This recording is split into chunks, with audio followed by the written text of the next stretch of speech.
common thing that happens with a lot of people is they start to pass the guard and they're trying so hard to hold the side control, but they just let the frame get in the way. They let the person start to push off their shoulders. They let the person start to push off their hips. They did all that work to pass the guard, and then it's back to square one. So today we're going to look at a few steps that we can use to really shut down when the person starts to get a frame and they're starting to hip escape away. Side control here, I have control, I'm starting to block the hips. The person gets this frame. Now, the common thing that happens to new people is people start to push up on the neck, and the reaction is to just try to start to keep driving down. So what I want to do here, rather than just pushing against my own neck and letting the guy escape his hips out and getting the guard back, I want to start to transition my hips to the side. Now the reason that I don't go straight for the first one here is because if I turn, sometimes I can push on the hip.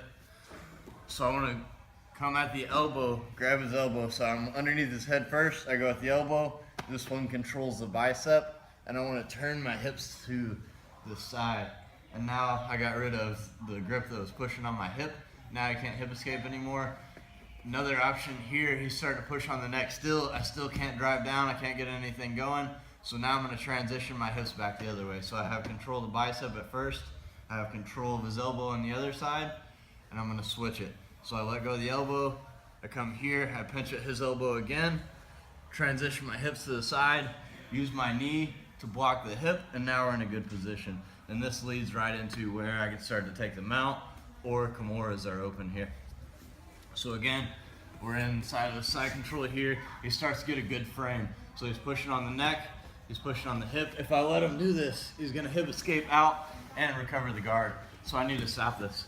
So we're here. First thing that I need to focus on is the one that's on my hip, because this is giving him enough room to be able to move his hips. So I come here, grab the elbow, turn my hips through. This one grabs at the bicep, turn and do a baseball slide. I have my knees up by the shoulders, by the head here.